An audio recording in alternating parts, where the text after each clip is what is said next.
Hello, my dears. Irini Hara, a womb for peace, alias Irina Sando, streaming from Oslo, Norway. It's midnight, a quarter past midnight here, so I will speak a little bit lower, with a low volume of the voice, because people are sleeping here in my house. Nevertheless, I hope you will hear me well.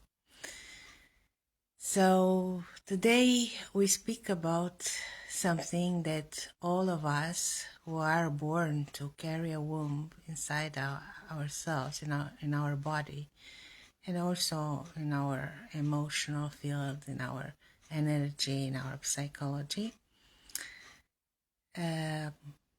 might know or not, but we are all here to witness and propagate many lineages of this beautiful energy and reality that is the womb. And meeting ourselves inside this space, it can be a magical act. It also can be a challenge. It is what I've learned in all these years I've worked with and for women.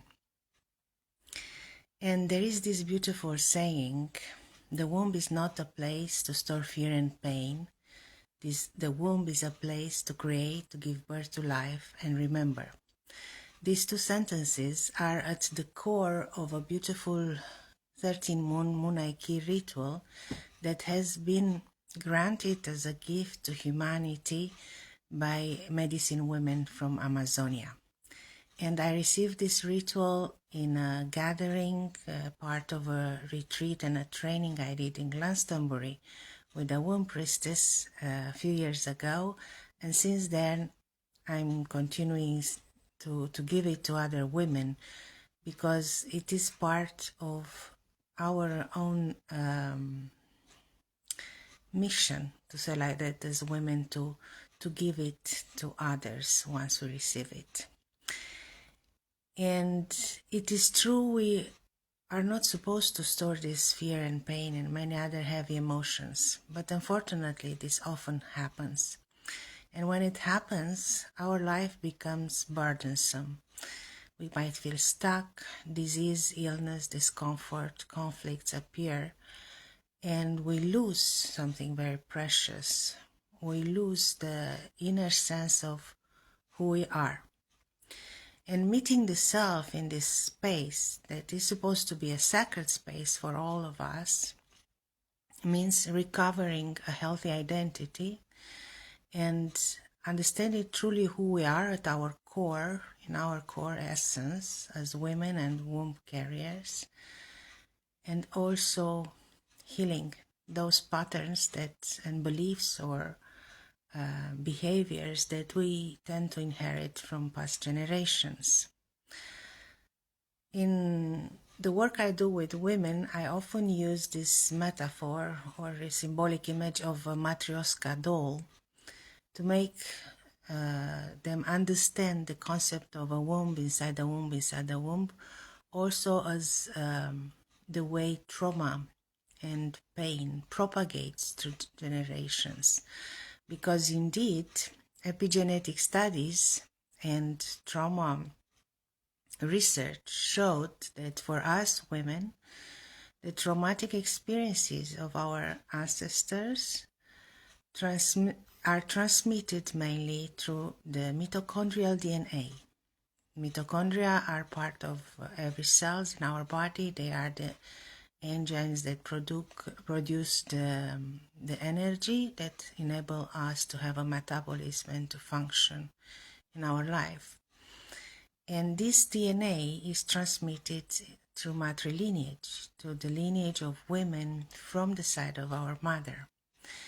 And us as women, as those who keep alive this portal of creation, the potential of giving birth to life, we existed already in the womb of our mother through her ovules while she was in the womb of her mother and while her mother was in the womb of her mother. And imagine this happening for so many generations behind. It is a gift, but it can become a challenge in many ways if those women suffered abuse, persecution, famine, war, and many difficult situations that have been traumatizing. But when we get into this space, when we connect with it, we receive more gifts. We receive the gifts of inner awareness, of understanding what we kept stored for so long and what needs to be released and healed. And we receive the gift of accessing that energy that I am used to call womb consciousness. It's a wider field of consciousness where all our wombs come together and they wave a beautiful space, a sacred space of wisdom, of inner power, of self-authority and awareness. Unfortunately, many women nowadays, because of the patriarchal mindset that we have been exposed of the conditioning through our education since we were born as women, we lost this connection. So it doesn't feel natural to go inside and to witness and listen to our own womb and attend to her own needs. But it's never too late to get back and retrieve all that wisdom, retrieve all that gifts that we carry inside. I still remember my first experience with the womb space many years ago. It was 2 years after my son was born, so I was already a mother. But I was a little bit lost because of deep trauma. The birth of my son, although ran somehow smoothly, had associated a lot of psychological and emotional trauma because of some circumstances I had to go through at that time. And 2 years after this event, I found myself in a ayahuasca ceremony recommended by a friend. And I received this beautiful experience, very new to me, when I suddenly found myself in a very dark place, very solitary and still and silent, but also very soft. And it was like for the first time I could feel myself really very deeply, very intimately in this space that was inside me. Something just opened. And at that moment when this happened, I didn't know what this was. So the day after ceremony, I asked my guide for this ceremony what this could mean. And she said, well, you have been granted a beautiful encounter with your inner goddess. And since then, I continued to connect with this energy of the goddess, guiding also other women through women's circles and workshops and individual sessions. And interestingly enough, this journey as a space holder or guide started in Evora, in a very small city, where in ancient times there was this legend of a witch, of a powerful woman who was very intelligent, very independent, able to help people through her healing gifts and wisdom. And she was called the Witch of Evora. In my first circles of women in that place, I chose to call them witches circles or circle of witch women. So somehow I connected with those old times, very ancient times, centuries ago, and I brought back and activated that energy of the witch. And again, I didn't know what I was doing. Probably I was guided by my womb and by this womb consciousness, by this higher consciousness, to create this space for the witch energy. And is that many people, many women even, are still afraid of this word.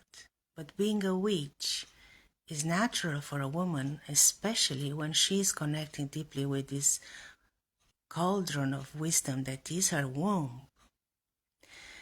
But to get there, to be a real witch even in modern times, we first need to retrieve our essence and our power, our creative endeavors in this space.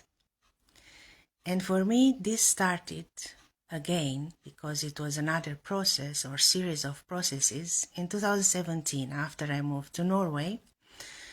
After continuing also with these activities, I've met a psychotherapist from Mexico, and she guided me inside the womb space through psychotherapy.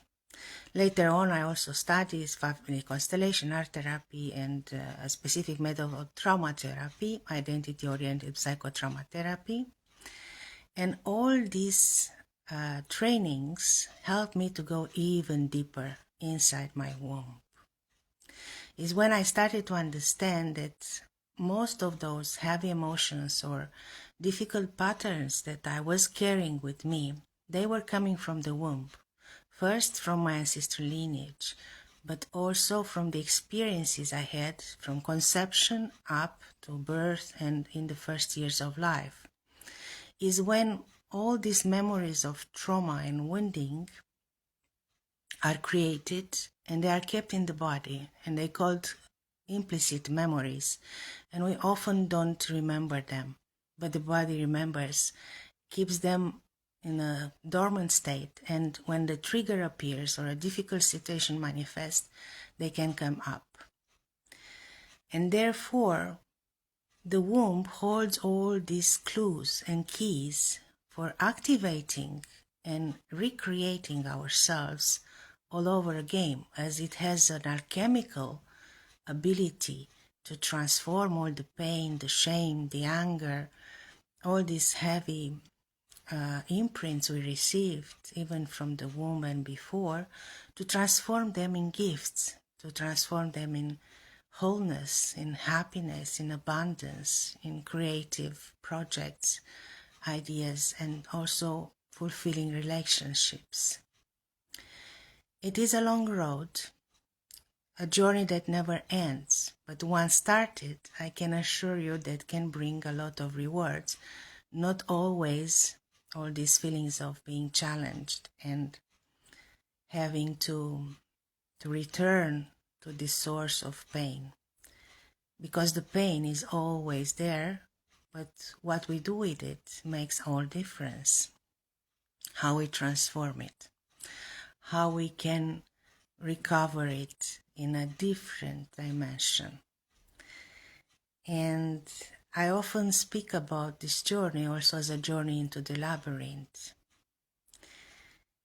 And as a priestess of Rose, of Mary Magdalene lineage, the labyrinth is a metaphor.